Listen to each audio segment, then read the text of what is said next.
Fala, meu amigo, minha amiga, seja muito bem-vindo a mais um editorial do nosso canal. Esse é o nosso primeiro editorial do dia, o nosso café com política.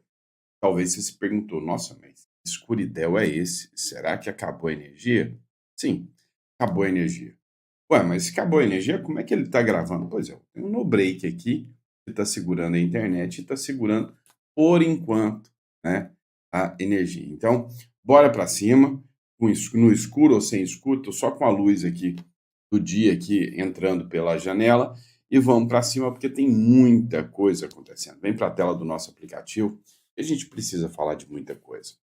A Michelle Bolsonaro assustou a esquerda, pode ter certeza disso. Não esperava que ela já faria esse anúncio por agora. Só que chamou atenção, porque esse anúncio da Michelle Bolsonaro veio num momento em que eles acabaram de anunciar a vontade do Bolsonaro para o outro lado. Isso chamou muito a atenção. Nós vamos entender tudo isso aqui sobre o projeto da anistia. Eu errei. Eu errei por mas vocês vão entender o porquê. Eu disse para vocês que sobre o projeto da anistia era o seguinte: eles iam reduzir 10 anos para todo mundo. Quem tinha pego 14 anos, como a Débora do Batom, ia cair para 4, já cumpriu a maior parte da pena e ia embora para casa. Quem foi condenado a 17 anos, ia cair para 7, já cumpriu mais de um terço da pena e ia embora para casa. Quem foi condenado a 27, ia cair para 17, ia continuar na cadeia por mais um tempo, ou seja, o Bolsonaro. Pois é, eu errei nisso aí um pouquinho. E vocês vão entender o porquê. Então, não esquece de se inscrever no canal, curtir, compartilhar, é muito importante o seu apoio. E a gente vai direto para a matéria agora com vocês. Bora para cima, vem comigo. A jornal britânico, Michelle Bolsonaro cogita disputar as eleições de 2026. Pois é, o anúncio da Michelle Bolsonaro, de certa forma, deixou muita gente da esquerda no modo desespero. A ex-primeira-dama Michelle Bolsonaro prometeu erguer-se como uma leoa, enquanto o marido, o ex-presidente Jair Bolsonaro, estiver preso. Condenado pelo Supremo Tribunal Federal a mais de 27 anos, a pena privativa de liberdade por tentativa de golpe de Estado, Bolsonaro cumpre prisão domiciliar até o esgotamento dos recursos da corte. Depois, a previsão é que ele vá para Papuda, né, se depender do Alexandre de Moraes. Mas lembre-se, o Bolsonaro foi o único, até agora, condenado a mais de 27 anos. A ex-primeira-dama afirmou estar focada em cuidar das filhas e do marido, mas não descartou uma candidatura nas eleições de 2026. Michelle é cotada para concorrer ao Palácio do Planalto, ou ao Senado, pelo Distrito Federal. Em julho, ela transferiu o título eleitoral para a capital federal. Hoje, a Globo repercutiu essa candidatura da Michelle Bolsonaro. Acompanhe aqui comigo. Então tá aqui, ó. Me levantarei como uma leoa para defender os nossos valores conservadores, a verdade e a justiça. Se, para cumprir a vontade de Deus, for necessário assumir uma candidatura política, estarei pronta para fazer o que ele me pedir. Aspas aqui da ex-primeira-dama Michelle Bolsonaro nessa entrevista ao jornal britânico Telegraph. Eu tenho uma apuração de bastidor, a gente vem falando muito da composição da chapa. É claro que esse recado aqui, eles podem dizer que é para o Senado, não é Senado isso aqui. Ninguém anuncia que vai ser desse jeito, que vai ser candidato ao Senado. Isso aqui é chapa presidencial. E é uma apuração que a gente vem contando aqui há muito tempo, que é: família Bolsonaro não abre mão de fazer uma indicação para a chapa presidencial, mesmo se não for nessa composição a cabeça de chapa, liderando, né? Então seria para a vaga de vice. Bolsonaro quer influenciar essa composição, mesmo que eles consigam, o Centrão, fazer a indicação de Tarcísio de Freitas. Centrão está pressionando há muito tempo para que Bolsonaro antecipe essa indicação, já aponte o nome, para que eles consigam fazer a construção, trabalhar a construção dessa candidatura, e o nome que eles preferem é o nome do governador Tarcísio de Freitas. A família Bolsonaro queria um Bolsonaro na cabeça de chapa. Como está vendo que não vai ter chance, quer indicar a vice. E aí, da família Bolsonaro, você tem Jair Bolsonaro, que está inelegível, Eduardo Bolsonaro, que está lá fora, e se voltar, já está enfrentando problemas com a justiça, e vai ter todo esse processo lá no Supremo que deve levar o Eduardo Bolsonaro vai ficar inelegível também. E aí você tem Flávio Bolsonaro e Michele Bolsonaro. Michele Bolsonaro, nas pesquisas do PL, pontua melhor. Essa informação é do próprio PL. Então, é isso que está se desenhando, Merval. Seria para a família Bolsonaro uma chapa Tarcísio e Michele na vice. Uma chapa que ganha fácil. E sim, né, segundo informações, né, da Andresa Matais, o Bolsonaro fechou apoio ao Tarcísio para a eleição presidencial. Enfim, como vai ficar o roteiro daqui para frente, ninguém sabe. Mas foi feito um acordo, nas palavras da mídia, né, isso aqui não é oficial, ninguém viu da boca do Bolsonaro, até porque não pode aparecer em nenhum meio de comunicação para afirmar isso.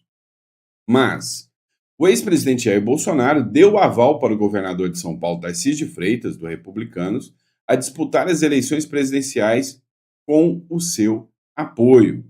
O acordo foi costurado com os líderes do PP e do União Brasil. A dúvida agora é quando a decisão será anunciada. A coluna apurou que há um racha em relação ao calendário. Um grupo defende esperar até dezembro ou janeiro, sob o argumento de que isso livraria Tarcísio de ser acusado pelos eleitores de usar o governo de São Paulo como trampolim para o Planalto, né? Olha, o que a gente tem hoje, né, em relação ao Tarcísio de Freitas, em relação a Michele Bolsonaro, em relação a essa disputa? O Ciro Nogueira, do Centrão, ele quer a vice-presidência. Porém, agora com a Michele se colocando à disposição, meio que jogou um balde de areia aí, porque entre Ciro Nogueira e Michele, a chance de vitória da chapa Tarcísio e Michele é muito maior do que Tarcísio e Ciro Nogueira. Agora, o ponto aqui central é uma candidatura de Tarcísio com Michele Bolsonaro, e o Eduardo Bolsonaro já tinha avisado, com ou sem o aval do pai, com Tarcísio ou sem Tarcísio, o Eduardo Bolsonaro seria o candidato a presidente. Agora, ele não contava que a Michele Bolsonaro poderia ser a candidata a vice. E aí é que o negócio fica interessante. Será que o Eduardo Bolsonaro vai lançar sua candidatura mesmo se a Michele for lançada a vice? Né? A previsão aqui é a vice-presidência, não tenha dúvida disso. Então, nós temos uma chapa que se configura da seguinte forma: Tarcísio de Freitas, com o apoio do Bolsonaro, e Michele de vice. Do outro lado, nós temos Eduardo Bolsonaro sem o apoio do Eduardo, do pai, né, do Bolsonaro, mas talvez com o Zema de vice. E aí, nessa chapa, quem você vota? Você viu que você nunca de bico, hein? Quem você vota? Coloca no comentário que eu quero saber, né? Qual seria a sua opção, tá? E a gente vai falar no próximo bloco agora de anistia, tá bom? Então bora pra cima. Vamos lá, pessoal. Eu errei. Errei por mas por tá? Eu disse que o projeto do Paulinho da Força seria o seguinte: eles teriam uma redução de pena, não uma anistia, uma redução de pena para 10 anos. Eu disse que eles iriam fazer isso, por quê? Mandando todo mundo que está preso do 8 de janeiro para casa, mas sem tirar a condenação deles, deixando todo mundo inelegível, tá bonito na fita. E ainda manteriam o Bolsonaro preso. Foi exatamente isso que eu alertei. Então, presta atenção. O Bolsonaro, que pegou 27 anos, cairia para 17, e aí, né, o Bolsonaro teria que cumprir um sexta pena para pedir progressão de regime, né? Mas ficaria preso, condenado, inelegível. E os presos do 8 de janeiro, todo mundo que já cumpriu mais do que deveria com a redução, iria embora para casa, mas continuaria condenado e inelegível. Era isso que eles queriam. E eu errei. Errei por Não serão 10 anos. Serão 11 anos. Ai, que coisa boa, né? Um aninho a mais, né? Pois é, eu digo. O jogo não está tão difícil de ser previsto, mas não, pessoal. O jogo está bem simples de ser previsto. 11 anos. Para acontecer exatamente o que eu falei. Escuta aqui, né? Matéria da Globo News. O PL da dosimetria pode reduzir pena de Bolsonaro em 11 anos. E relator diz que isso vai pacificar o país. Um pouco isso, ou seja, reduz as penas, manda essa turma para casa e, do meu ponto de vista, pacifica o país. Se alguém me perguntar, reduz o Bolsonaro? Reduz também. Você viu o que ele falou? Não, é simples. A gente manda essa turma embora para casa e pacifica o país. A injustiça vai ficar, viu? O Brasil é o país da impunidade, o país da injustiça, o país da corrupção, é um país imoral. Dá para eu fazer um relatório e tirar alguém do relatório. Então, é uma coisa. É lógico que quem estava em posição de mando e de financiadores terá uma pena maior. Pois é. É lógico que quem está em posição de mando e de financiador terá uma pena maior. Mas eu queria, né, que você escutasse isso aqui. Esse é o Polon. Esse é deputado federal. Ele falou uma coisinha sobre essa questão da redução da pena. Ele, que é professor de direito penal, presta atenção. O Estado reduz a pena do lucro central aí. Reduz igual para todo mundo. Né? Essa redução. Relator, embora eu não concorde com a posição de Vossa Excelência, eu entendo. Aqui nessa casa funciona assim, você vê numa ponta o PT que quer deixar todo mundo na cadeia e Vossa Excelência acredita que nós queremos anistia. O primeiro erro está aí. Nós não queremos anistia. Nós toleramos a anistia ampla, geral e restrita porque é o único remédio jurídico para sanar esse absurdo. Eu poderia elencar para o senhor quais os princípios de direito penal, processual penal, direito constitucional que foram lesados. Eu sou professor disso há mais de 20 anos. No entanto, a gente iria até amanhã. Eu desafio qualquer jurista do Brasil, citar sequer um que não foi desrespeitado, a começar do promotor natural. Agora, como nós vamos aceitar a diminuição da pena, chame-se lá do que quiser, se o Supremo sequer observou os princípios de direito penal, processual penal e constitucional vigentes, como a Bia citou, da consunção, da absorção, um ato implicou em uma dezena de crimes. Isso não acontece nem para traficante, nem para latrocida, nem para homicida. Como efeitos sequer apontados para um indivíduo não foram observados, não há individualização da conduta. Tem sujeitos condenados a mais de 14 anos porque fizeram um vídeo do gramado. Não houve, fulano quebrou um microfone, Beltrano quebrou uma vidraça. Os processos são terrivelmente nulos e eu não estou entrando nem na fraude que o Tagliaferro aponta. Estou apontando apenas requisitos formais. Então não pense, Vossa Excelência, que a anistia é o ápice do que nós queremos. A anistia é um desrespeito em relação à ordem constitucional. A anistia é o reconhecimento de que essas pessoas, em tese, teriam cometido algum delito, mas não cometeram. Houveram uns e outros que quebraram isso ou aquilo. Individualize. O Supremo tem câmeras. O direito processual penal e a persecução penal impõem que o Estado demonstre sem equívoco alguma culpa, pois senão não haverá Estado de Direito. Ou nós barramos esse desrespeito ao devido processo legal, ou nós estaremos assassinando o Estado de Direito. Vossa Excelência entenda que a anistia é sim o mínimo aceitável dentro desse processo e não existe outra que não a ampla, geral e restrita. Isso é apenas uma redundância.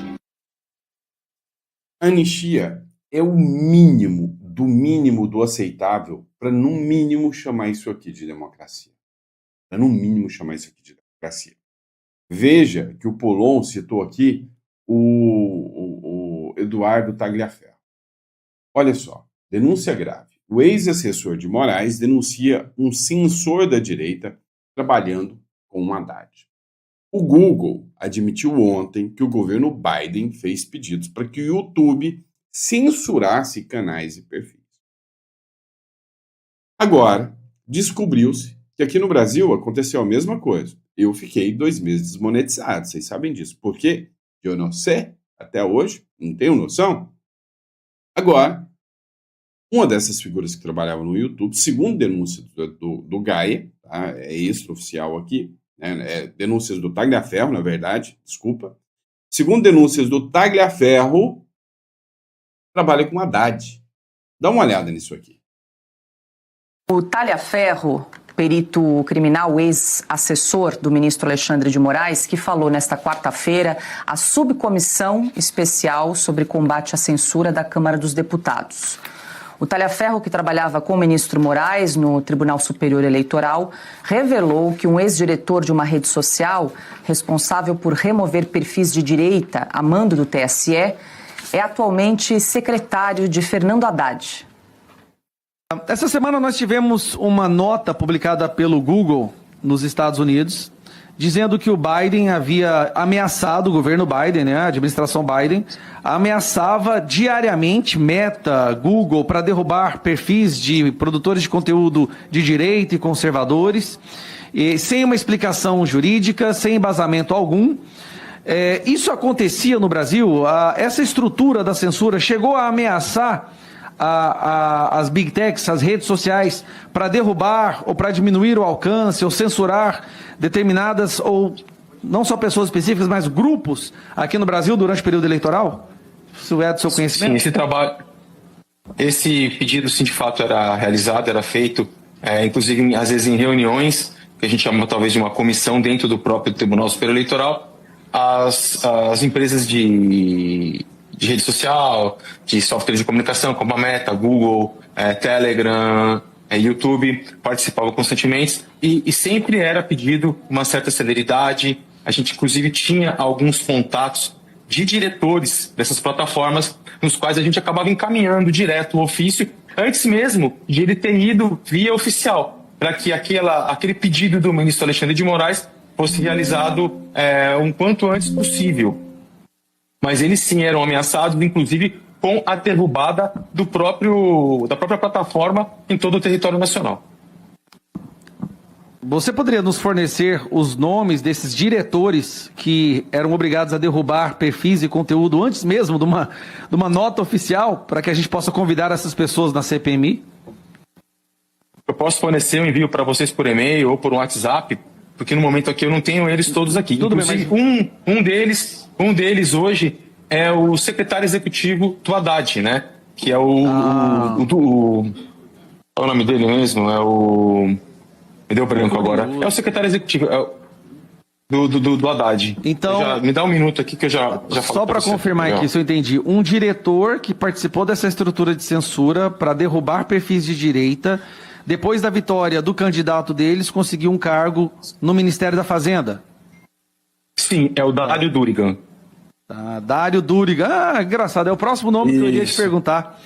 Dário Durigan, que agora está no Ministério da Fazenda, braço direito do Haddad, ajudou a censurar a direita no período da eleição. Super normal isso, pessoal. Super tranquilo. Bom, e Talhaferro também reforçou que o ministro Alexandre de Moraes é criminoso. O Alexandre de Moraes, ele está com essa loucura dele, com essa obsessão. É um psicopata, no qual tudo é atentado violento, né, ao Estado Democrático de Direito, tudo é organização criminosa, mas quem deveria estar respondendo a esses crimes é justamente Alexandre de Moraes. Então eu vou continuar denunciando, me procura, me extradita, mas o meu dever, a minha obrigação é sempre levar a verdade, com o objetivo de que ele seja punido pelos crimes que ele cometeu e que ele ainda continua cometendo. Pois é, né? Só lembrando para vocês, muita gente está falando aqui, mas esse tipo de denúncia é perigosa. Isso aqui é um canal oficial, tá, pessoal? Isso aqui, literalmente, é uma publicação que aconteceu dentro de uma comissão do Congresso Nacional. É aquilo que eles conhecem como Casa do Povo, né? Vamos lá.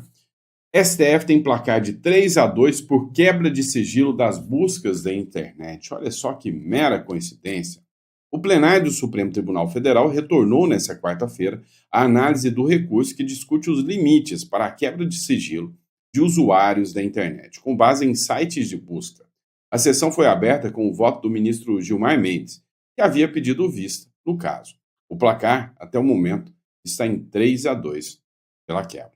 A Corte julga o recurso extraordinário em que o Google questiona ordem judicial nesse sentido, no âmbito das investigações do assassinato da vereadora Marielle Franco e do motorista Anderson Gomes, em 2018. No seu voto, Gilmar Mendes negou o provimento ao recurso, acompanhando a divergência aberta pelo ministro Alexandre de Moraes. O que o Gilmar Mendes e o Alexandre de Moraes estão definindo aqui? É simples, né? A quebra total das informações e dos sigilos, né, dos dados pessoais das pessoas que têm aí contas, né, nas redes sociais. Pessoal, olha, a perseguição é implacável. Primeira coisa que eles fazem, quando começa a incomodar, é tentar queimar sua reputação. Isso aí já começou a acontecer comigo. Ó, eu já fui processado por um ex-assessor do Alexandre de Moraes. Não é novidade para ninguém, eu já falei para vocês, né? Processado por fake news. Tá? Desmonetizaram meu canal 2 meses. Agora já estão tentando fazer uma queima de reputação. Né? Eu trabalhei muito tempo, né, com questão previdenciária, né? E aí eu falei de um projeto que um aposentado me pediu no canal. Aquelas coisas que eu fico aqui, não, podia apresentar um projeto isso, devia fazer um projeto isso. Eu fazia isso com os aposentados, quem me acompanha há muito tempo sabe.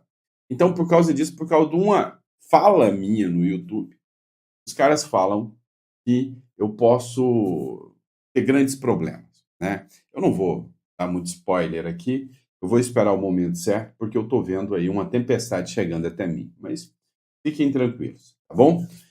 É o seguinte, vamos dar continuidade aqui, que os cães ladram, mas a caravana não para, falou o maconheiro do Marcelo D2, né? Mas vamos dar uma continuidade aqui.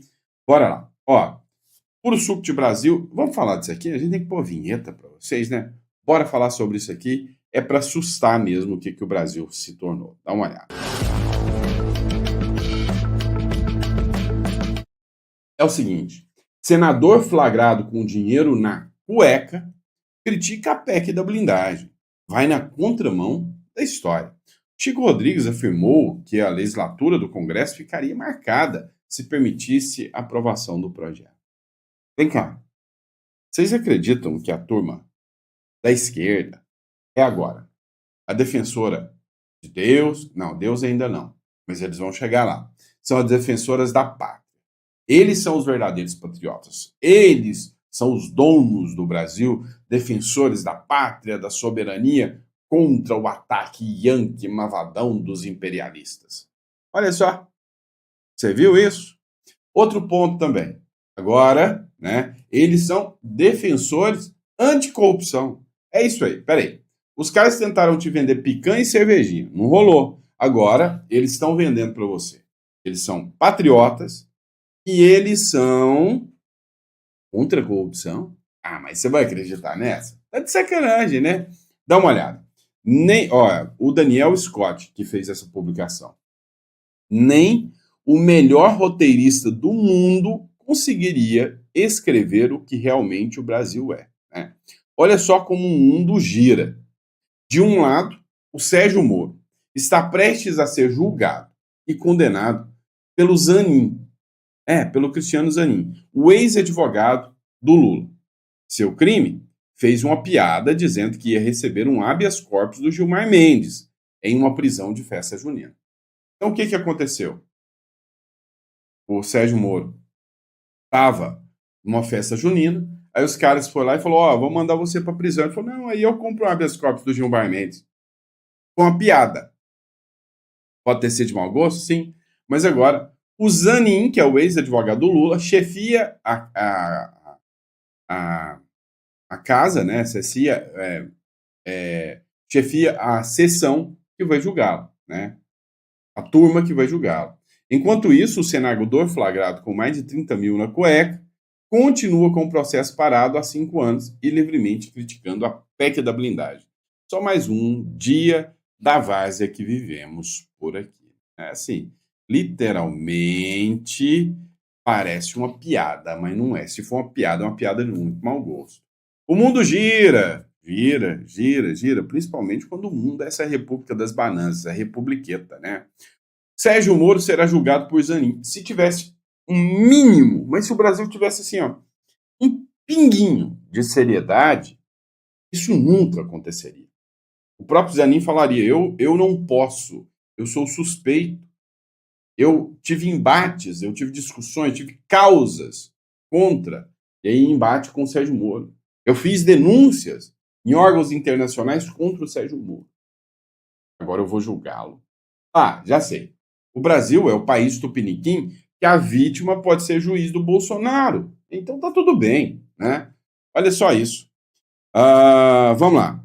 Metrópolis Política. A primeira turma do STF vai julgar a partir de 3 de outubro o senador Sérgio Moro em ação penal por calúnia contra o ministro Gilmar Mendes. A relatora do caso, a ministra Carmen Lúcia, marcou o início do julgamento em sessão virtual. A denúncia oferecida pela Procuradoria-Geral da República, que acusa o Sérgio Moro de atribuir falsamente a Gilmar Mendes o crime de corrupção passiva, ao insinuar que o ministro vende habeas corpus.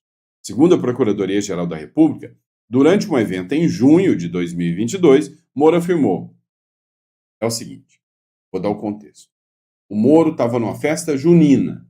Nessa festa junina, o cara veio e tem aquelas cadeias, né? Pagou lá para prender o Moro. E se você pagar, eles não te levam para cadeia. É uma forma das escolas, de quem faz, né? Esses eventos, juntar aí um recurso, né? Ou seja, levantar fundos. Aí o Moro falou o seguinte: não, isso aqui não é fiança, não, instituto, para comprar um habeas corpus do Gilmar Mendes, sugerindo que a decisão da corte poderia ser negociada em troca de vantagens indevidas. E aí, resumindo, moral da história, no meio de uma piada, que pode ter sido de mau gosto ou não, eu não sei, né? O Sérgio Moro pode ser condenado. Agora, as coisas que eles falam, sabe aqueles jovens, né, gritando na USP que vão sair na rua para matar fascista? Não dá nada, não acontece nada.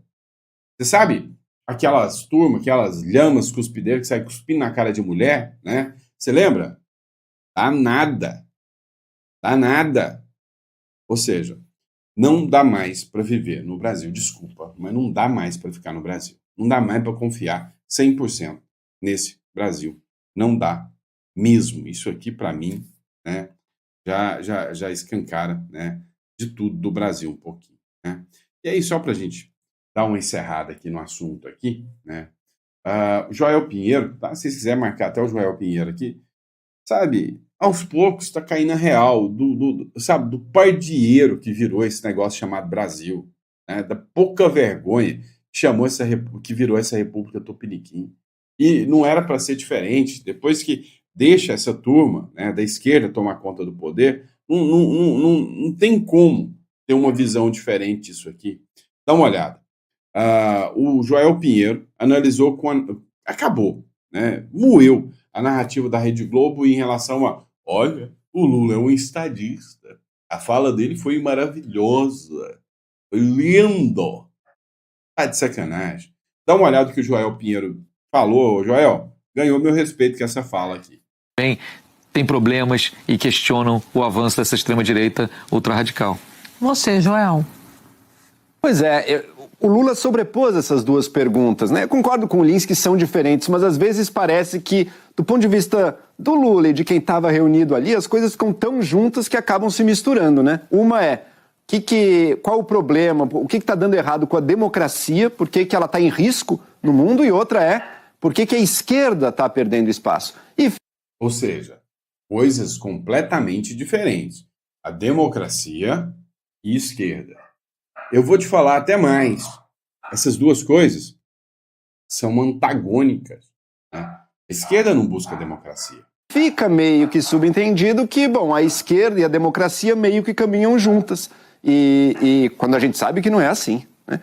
Pelo contrário, a esquerda perder eleições, isso pode ser um problema sim para a esquerda, mas para a democracia não é um problema. Pelo contrário, a democracia sólida, uma democracia saudável, a gente espera que todos os lados políticos vão ter a sua chance, a sua vez, e que a alternância de poder vai ser um fato normal ali dentro. Eu acho que o Lula mistura um pouco, e ao dar a resposta, ele mostra isso, né? Porque ele se pergunta, será que às vezes a gente se elege com um discurso mais de esquerda mesmo, e daí acaba fazendo as coisas que os nossos inimigos querem. Ora, qual que é o nome disso na prática que ele está descrevendo? O nome disso é democracia. A democracia em funcionamento é assim. Por quê? Porque mesmo um presidente que se elege, seja de esquerda ou seja de direita, ele não vai poder governar sozinho, não é a agenda dele apenas. Tem, por exemplo, aqui no caso brasileiro, um Congresso que vai representar uma série de visões diferentes. E se o governo, o presidente, quiser governar, ele vai precisar compor, e compor, portanto, com pessoas que não estavam do lado dele, que não são do partido dele, que não são, às vezes, nem mesmo do espectro ideológico dele, no caso do Lula, da esquerda. Então, o nome disso é democracia. Ele parece entender que a falha da esquerda é que, às vezes, a gente trai nossos ideais puros na hora de governar. Mas, veja, é justamente a democracia que exige isso. Então, o que é problema para a esquerda não necessariamente é o problema da democracia. São dois campos perfeitamente distintos. Uma democracia saudável, ela precisa, sim, de uma esquerda saudável, é claro, mas precisa também da direita. E é sempre importante frisar isso. Pois Thomas. Parece que essa turma não gosta mesmo de democracia. E é isso, pessoal. Muito obrigado pela confiança, pela credibilidade. Quem acompanhou o nosso editorial aqui, não esquece de compartilhar. Recadinho rápido para você, né? Entre em contato aqui com o número ou na descrição aqui abaixo. Você acha que pode chegar a um nível que você depois não vai ter como resolver mais? Tem um plano B, tem uma segunda residência, tenha um lugar, né, que pode ser um porto seguro e uma garantia. E eu recomendo muito o Uruguai. Tá? Então você vai entrar em contato conosco para pedir orientação, vai marcar uma consulta com uma das nossas consultoras especializadas em te atender, e a gente vai fazer questão de te atender e te orientar. É um país com segurança. Você pode ter uma conta bancária fora dessa jurisdição brasileira. Meu irmão, hoje, se você falar algo que é inadequado e os caras resolverem te dar uma multa de 30 milhões, igual a gente já viu aqui no Brasil, o dinheiro está protegido? Você está protegido? Né? É simples assim. Se você resolver participar de uma manifestação e lá naquela manifestação alguém leva uma faixa que é antidemocrática e todo mundo vai preso e você está no meio. E aí? Você está pronto para encarar esse país? Né? Então você tem que ter um plano B. Bom? Obrigado, pessoal. Fiquem com Deus e até o próximo editorial.